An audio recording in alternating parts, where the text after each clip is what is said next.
Magandang araw mga ka-good news. Good news itong balita natin. Ito yung tungkol sa nanalo ng Grand Lotto 655 na merong jackpot prize na 698 million pesos at isang tao lang ang nanalo dito. Kaya nagkaroon ito ng kontrobersya at inimbestigahan ito ni Rafi Tulfo sa Senado, kaya atin panoorin ang video. Ngayon sa social media, edited daw ito. Yes, Your Honor. Edited. Bakit kailangan i-edit? We have to protect the identity of the winner. Meron po nagreklamo sa amin one time, we covered the face, yung damit naman po ay nakilala. So, nagreklamo siya, sana naman daw po, wag ipakita naman po yung damit. So, yan po ang reason niyan, and I agree, it's a very poor editing, pero the objective is to conceal the clothing na ma-identify sa kanya. So, ibig sabihin, so inamin nyo, inedit to, pinalitan yung clothing. Opo. Bakit kinakailang palitan ang clothing? Again, part po yan ng pag-conceal kasi na-identify po yung damit. For example, kung at that day, yung mga kapitbahay po uy, yun yung suot niya, ganyan. Or kung nakapag-selfie siya, meron yung pong nagreklamo sa amin, favorite clothes daw kasi, kaya nalaman siya. So, Your Honor, if there is something to apologize, it's the poor editing.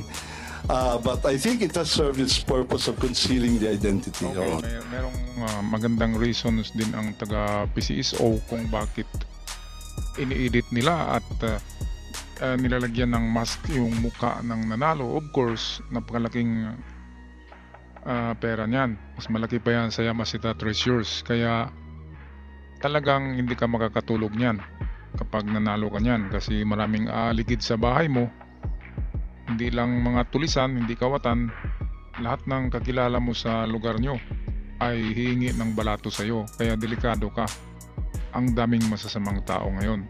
Ikaw ngayon ang tatargetin. Kaya ang rason diyan ay concealed ang identity. Ngayon ang problema kasi ang PCSO ay meron silang, ayon sa mga chismis, ay meron silang grupo na tumataya at gumagastos din sila ng ilang milyon para lamang manalo dyan.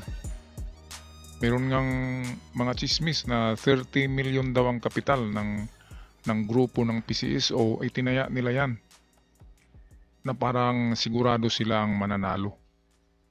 Kaya nagtaka ang mga mananaya katulad ko, tumataya ako niyan palagi, bakit isang tao lang ang nanalo? Dapat marami. Kasi marami namang tumataya. Dapat merong manalo diyan na 3, 4. Isa lang ang nanalo, 698 million pesos. Napakalaking jackpot prize niyan. Kaya nga nagduda ang Senado na baka lutong Macau lang ito. Okay, so tapusin natin ang video ito sa panood. So, at least inamin nyo, ayan, marami kasi mga nagtatanong, nagsabi, purang pagka-edit. I'm So, sorry, inamin nyo, edited ito. we're not very good at editing the clothes. Pero yung tao hindi edited. Hindi po, totoo po Tunay yan. na tao to. Tunay na tao po yan. Okay. So, kaya sabi ko mamaya sa executive session, gusto ko malaman niya, identity nitong taon to, pati yung nanalo sa 690 million. Actually, Make sure na lahat talaga po tao on yun. record yan, kung isusumpinan nyo po, we can provide the names. No, sa executive session, pwede naman siguro yan. Am I right, Senator Coco? Can we do that? On executive session? Yes, Mr. Chairman, let's make it a strictly executive session. Yes. Na, given on the part of the Senate, limitado yung mag-attend at saka identified natin. And then, of course kami, Ito yung mahirap sa nanalo, sa totoong nanalo, kasi papatawag siya, malalaman siya ng lahat ng tao sa Senado kung sino siya, taga saan siya. Kasi imbestagahan siya ngayon, malalaman niya ng mga iskalawag na pulis, iskalawag na mga NBIs, iskalawag na kung anong mga masamang tao diyan. Makikita. Kahit na exclusive yan, ay talagang maglilik ang mga video niyan. Mantakin mo 698 million pesos. Kung 100 million lang yan, kahit 50 million, ay wala nang magtangka sa buhay mo. Pero yan kasi ay napakalaki, 698 million pesos, imagine. Naku. Talagang titirahin ka niyan ng mga masasamang tao. Kaya medyo ano din ako kung ipapatawag yan ng Senado ang nanalo. Kasi delikado siya. Ngayon kung yung taong yun ay kasama ng taga PCSO, diyan sila diyan sila ma-reveal yung kanilang modus. Ang problema niyan, madali lang kasi lusutan yan. Kukuha lang naman ng taga PCSO ng isang artista lang na halimbawa karpintero, manlalaba, kasamang bahay, ganyan, bibigyan nila ng ilang milyon, and then acting lang sa Senado. Madali lang yan makalusot ang PCSO niyan.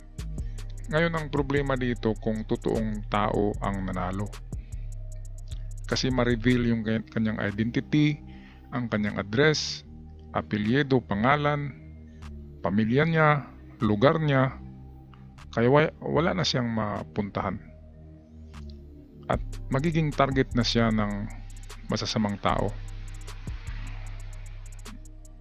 Mantakin mo yan ay 698, sabihin natin 700 million pesos na yan, round off. Ang laki-laki niyan, tax free. Kaya napakadelikado na ilagay diyan ang taong nanalo kung totoo man yun na tao. Pero kung yun ay planted ng taga PCSO na tao, ay buti nga sa kanila at mag-isa sila diyan sa Senado. Ngayon kung tanungin ko kayo mga ka-good news, kung kayo ang nanalo, payag ba kayo na isumon kayo? Na makita yung mukha nyo, makuna ng video, makita ni senador, ng mga senador dyan, makita ng mga NBI, lagot kayo dyan, makita ng mga pulis, ng iba pang military, maglilik ang video mo sa mga hackers, ganyan. Wala ka nang tatakbuhan. Yung bahay mo, mayroon nang nakaabang sa'yo. Kaya napakadelikado niyan. Unfair sa nanalo sa loto kasi tinatago nga yung identity niya. Ngayon, ma-expose siya diyan sa Senado kapag mayroong hearing or investigasyon. Sa akin, okay naman ito na dapat imbestigahan. Tama naman yan na imbestigahan talaga yung PCSO kasi ako ang dami-daming ticket na binili ko niyan. December pa ako nang bumibili ng ticket dyan araw-araw sa dalawang draw na yan, 649 at 655. Lahat yan ay merong 500 million to 600 million pesos na jackpot prize. At kahit 3 digit hindi ako nanalo. Ang dami-dami kong ticket niyan. Kaya nga nagdududa rin ako na baka taga PCSO lang ang nanalo nito. Ngayon, paano ba yan imbestigahan ng Senado? Siguro ang magandang gawin dyan, maglagay ang Senado ng tauhan nila doon sa PCSO. Maglagay sila ng spy or representative ng Senado sa PCSO para malalaman yung kanilang mga modus. Kasi kawawa naman tayo, taya ng taya, naglilinya tayo sa mga mall.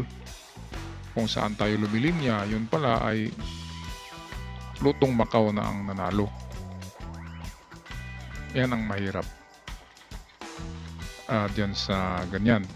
Kasi itatago nga, mayroong rason na maganda ang PCSO na itatago nila ang identity ng mananalo. Kasi nga, maraming maghanap dito, maraming tulisan, maraming masama ang isip, ang plano, marami ang kukuha ng perang yan. Atin na balikan ang ending ng video ito.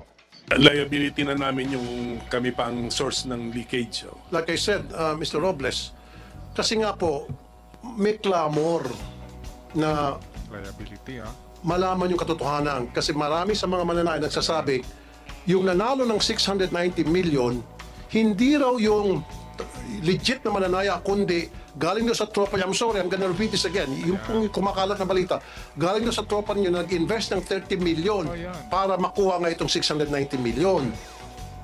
Para maalis na po yung haka-haka na yan, gusto po namin makita kung talagang totoong tao yon. And then gagawa nga ako ng cross-checking. Sinabi ko na kanina, I'm gonna use the NBI, the ICT, if I have to hire a private detective para magkaroon ng cross-checking kung yun ba ay related sa inyo. Hindi. Pag lumitaw na hindi, sabihin ko rito na hindi related talagang legit winner yan. Controversial ito ngayon sa social media. Edited daw ito. Yes, Your Honor. Edited. Bakit kailangan i-edit? We have to protect the identity of the winner. Meron pong nagreklamo sa amin one time, we covered the face, yung damit naman po ay nakilala. So, nagreklamo siya, sana naman daw po, wag ipakita naman po yung damit. So, yan po ang reason niyan, and I agree, it's a very poor editing, pero the objective is to conceal the clothing na ma-identify sa kanya. So, Merong tamang rason ang PCSO tungkol sa yung lumabas ngayon sa social media na edited clothing.